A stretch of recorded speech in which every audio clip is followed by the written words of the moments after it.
Thank you very much, Mr. Bryan Miller, on being here with us today. Bryan Miller is an author, speaker, consultant from many years. He's the partner and founder from BSH Talent Solutions. He's an expert in people management and relationships as well. We're going to talk about his book too. But let's just give him the floor. And Bryan, take it away with your story. Let us know about your story, how you started, and I'll ask you a couple of questions after. Thank you. All right, sounds good. Happy to be here. Happy to share my thoughts on talent and relationships and other organizational things that we all faced. So I started out in talent management many years ago now. And I actually came from operations within an organization and decided to do some training as a personal development. So I didn't even intend on being in talent management. So I did the training part of it and, developed the skills to be in front of people that I wanted to. And then just one thing led to another. And I built a career, probably about couple of years in corporations. And build a career in talent management, of course, always focusing on relationships. That's kind of my thing. That's the foundation of the work that I do. And then 6 years ago, went out on my own. So doing the similar work in talent management and helping people to impact business metrics through strong relationships and culture. And now I just do that with lots of different corporate companies that I work through, and I work anywhere from small nonprofits to Fortune 200 companies.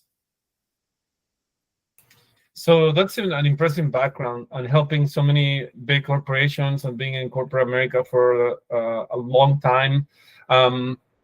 I think one of the, if not the most important aspect of a business is to be able to delegate. Obviously, someone starts as a singularity on one person because that's your idea and you started.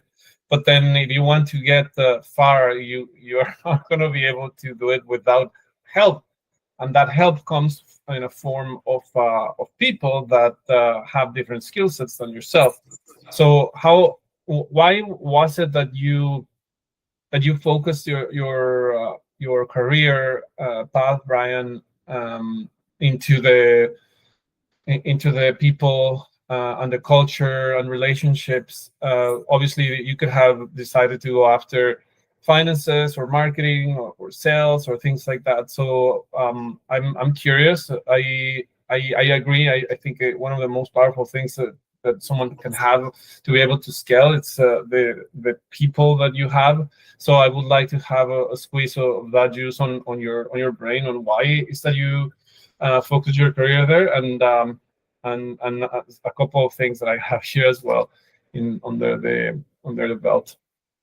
All right, yeah, I ended up staying because when I first went into the field, I always intended on going back to operations. So to get to the core of your question, the reason I didn't is because I really started to see the impact of relationships and the impact on the business. So I always like to have impact, and it really does. We call it soft skills, but it's just to distinguish it from technical skills. But they're really kind of harder to develop, but yet more impactful. So there's lots of statistics. I cover a lot of them in my book around increased productivity, creativity, innovation. All those things are impacted by people and leadership as well. So that's why I focused on leadership and helping leaders to lead better and differently, as well as then just the relationships that people have. The more comfortable they are with each other, they can challenge each other in the right way. So it's not about always just being nice and agreeing with everyone.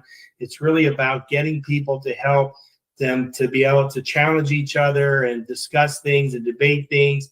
And that's where the creativity comes from. So I ended up really liking to do the impact of business through the people, because it's really kind of the foundation. Everything builds off of that. So obviously processes, lean manufacturing, if you're in manufacturing, all those things will impact productivity, but it really starts with the people. So all those things are important, and I've worked in those areas a lot. but it always starts with the people. So you always have to get that right first before you can do anything else within your business to make it better. Yeah, that makes sense. So how and if we can talk about your book and some of the contents, and how do you assess? I would think that there's working with you a discovery, and then you may have some interviews with mid lower end individuals, and you get a taste of, okay, this is not good, or this is it should be improved, whatever. So how is that process with you? And yeah, so how do you detect as you go on the companies and see those transformations happen with your craft?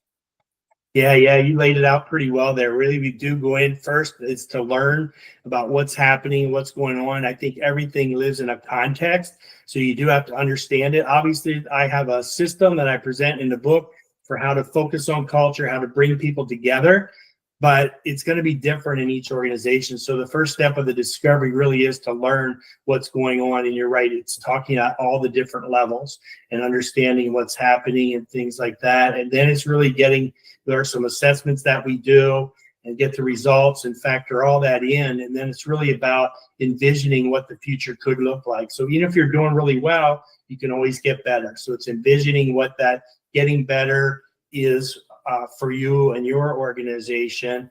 And then we try to activate that. And sometimes it's going to be training. Sometimes it's going to be groups, bringing groups together. It just depends on what happens in that learning and envisioning stage as to how you activate the new concepts. Of course, I have a way to look at culture and be very intentional about culture. So that's going to be a part of it as well. And then, of course, we want to sustain that. So we want to make sure that, we don't come in and then when we leave, everybody forgets about it and moves on to something else, right? We really want it to be more sustainable. So we have some approaches that we take to cover that. A lot of it ends up being metrics and then just making sure that you have things implemented to make sure that mostly in your talent processes really that help you to keep a gauge on making sure that you continue that forward and it doesn't become just a flavor of the month and then move to something else later. It really has to be ingrained in what you do and how you do it. We really have 4 probably key areas, and that's kind of the bulk of it. That's what I lay out in the book. And so the first, environmental elements. So we think about working on the environment of the organization. The culture is the outcome. Of course, we're talking about transforming cultures, but you have to say, how can we do that? And the way that you do that is to work on the environment. You need to create the right environment for those relationships to thrive, for leaders to lead in the right way and be rewarded for leading in the right way, so that you can create that culture where you do have that foundation for everything else that you do. And the 4 environmental elements that we focus on is just how you treat each other. So that's the kind of the first step in it, and figuring out, of course, I have 5 pieces that I promote that help relationships thrive. But then also the thing that could end up in this bucket is your core values. A lot of companies, most companies have those already. So you maybe do some work on refining those, or maybe they're good and you just got to ingrain them in there more. But it's really good to have a set of agreed to, well thought out, hashed out over time, not just in people's head, but be able to write it down on a piece of paper. Like, how are we going to treat each other? How are we going to engage with each other? What are the rules for that? So that's kind of the first bucket. The second bucket is really about purpose, and that's why we work together. So really figuring that out. And a lot of times companies do a good job of figuring that out. So they have a vision and a mission or some combination thereof, but then it kind of just sits on the wall or on a website somewhere, and they don't really ingrain it in who they are and don't remind people of it. So it's not that you have to go around every day talking about that, but it should be ingrained in your processes of reminding people how they contribute to it, because everybody who's there in the organization, whether you're the highest person, the CEO, or the salesperson that's selling the most stuff, or you're supporting those roles, they're all important and they all contribute to the overall purpose of the company. So it's making sure that you're clear about that and that we're reminded of that through things like, maybe you're going to share customer letters of how you impacted, their business or their life, things like that, to remind people of that. The third element is collaboration. So that's really about involvement, and it's getting people involved in running the business. So it's not just, including people in meetings just to include them in meetings. It's really getting them to run the business. And you really need to think through, how do we collaborate? When do we collaborate? And again, it's about being intentional and clear on what that looks like, when you do it, so that you're not just collaborating for collaboration's sake. I would say about 10 years ago, collaboration became a really popular word, right? So everybody started collaborating, and then it kind of got a bad rap because we were burning people out because we picked the same finance person for every group that needed some finance assistance, and we weren't planful about it. So it's not a matter of not collaborating, it's a matter of strategically collaborating so that we're avoiding some of the pitfalls of collaboration, but yet gaining the advantages of when we think about creativity, innovation, getting better decisions made. So it's being very intentional, and it's getting people involved in running the business, not just to sit around and be involved, but to be involved in running the business. The final one, and I'm not going to say it's the most important one, but it might be the most important one. And this service is the final environmental element. And service throughout the whole system really shows up multiple times within relationship-driven cultures. And it really is about serving the greater good. And it's somewhat of a hierarchy. Not always does it have to be exactly like this, but most times the decisions that you're making, the work that you're doing, where you focus your effort and energy should be focused on the greater good. So if you think about the company, right, it should be serving the company, the function, the team, and of course yourself. That's not to say you can't have a good career and try to build your career and try to advance if that's what you want to do. You certainly can do that, but it should be in service of the greater good. So it's making sure that people focus on that. And the easiest way for us humans to do that, because it's hard for all of us, including myself, is to really try to focus on three traits. So humility, realizing that others have good ideas, others are valuable, others can contribute. Empathy is the second one, and that's really about understanding where someone's coming from. You might agree or disagree with how they're reacting or how they're feeling in a situation, but you can still have empathy and say, I get that you're frustrated about that, or whatever the emotion is, and kind of connect with them through that way. And then the final one is gratitude, and I think that's very important to remind ourselves. A lot of times we tend to forget all the good stuff that happened to us and remember all the bad stuff. It's really not that we're bad people or unappreciative. It's like one of the things that really kind of gets in our way of having good interactions with each other is we are designed as humans, are designed for survival. So that's good because we survive, but it gets in the way sometimes because we're very hyper on negativity, right? So that we don't die, right? And then sometimes that comes in, it's not really a life situation, but we feel like it is, right? So we don't respond in the right way. So a lot of times gratitude and remembering those good things can really help us. Just a quick story on that one. Years ago, when I first learned about this concept, I did an experiment with myself. So at the end of the day, I'd very quickly ask myself, did I have a good day or a bad day? And I would quickly categorize it. And sometimes I would say, well, today wasn't so good. I didn't feel too good about today. And then I would force myself to go down and list all the things that happened. Many times there was a lot of really good stuff happened. One or two things bad happened. And of course I labeled it as a bad day. So it really kind of shifted my mindset and, started getting more intentional about gratitude, writing it down, remembering it, and things like that. So those kind of three characteristics, I think, help us to free us up to be more of service to others, which I think then makes the organization run much better. Yeah, that's gold. I don't know if you saw me. I was just taking notes furiously Yeah. on my desk. So I think one of the things that I super resonate with is the design thinking, as you also name it, the innovation, which is super important. Like we have people that are driven by being innovative and having that divergent thinking. They are going to help us to overcome problems so much faster.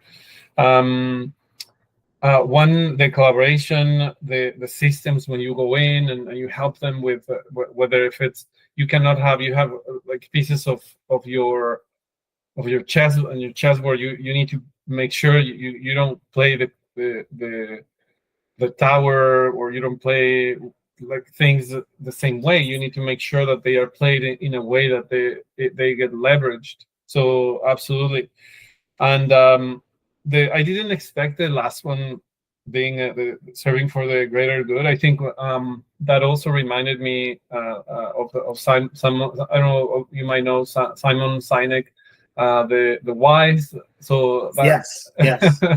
yeah. So if you make someone um, have the same drive as you. It's not like, oh, we founded this company because we want to make money. Yes, absolutely, but why did you do that? Like what's behind it? So that's maybe we offline talk about how some leaders can make people stay at 2 a.m. without them complaining about it, because they are working for the greater good, and they are behind the mission of the company. And I have my journal here, and one thing that I have in, so this is called best self. I don't know if you know it, but the first thing that it comes in the journal is uh, I'm grateful for, and I have to fill it out. So super powerful.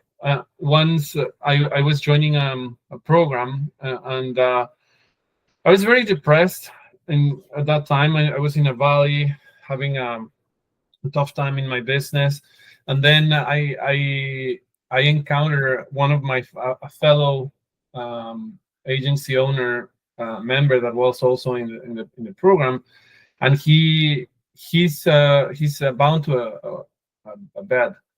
He has a wheelchair. He moves around, like he has to take calls while laying down on his bed. And I'm like, well, why am I freaking complaining about? Like, I need to be grateful of what I have, and I have so much potential. And this guy is so happy. He's my friend. I'm gonna tag him probably in our episode.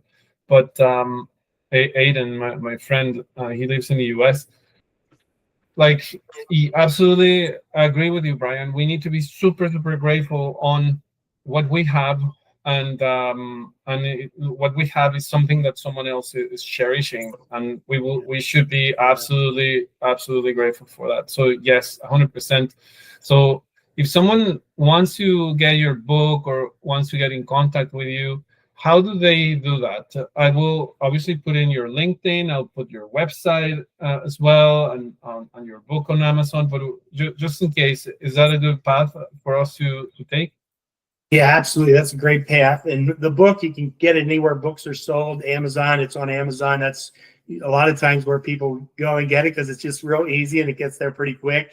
So that's a great place to get it too. And then within the book, even at the back of the book, there's multiple ways to contact me. But yeah, like the website is a good avenue to go on there. All my contacts information is there, and you can fill out a form and request information. And I'm always happy to connect about talent. You don't have to fear that I'm going to be in super sales mode and try to sell you 14 things in the first 3 minutes. I'm always open to just a conversation. If it leads to us working together, great. If it's just a good conversation, I enjoy that as well, because I'm really trying to have an impact and really push this relationship thing further and further. I think today's organizations people are more and more focused on the paycheck and not necessarily the purpose, as you described earlier really well. where you get, you won't mind staying till 2 a.m., right? Because like you want it to, go serve the greater good, you want to fulfill the purpose, things like that. So that's kind of what we're after. So anytime we get a chance to talk to somebody about that, it's a happy day. Perfect, beautiful. And with that note, my dear Bryan, let's end it here. And I thank you very much for your time. I will stop the recording. Just don't leave me. I want to ask you, and I'll make an introduction with someone I think it's going to be a good fit. Thank you very much, Bryan. Thank you. Take care.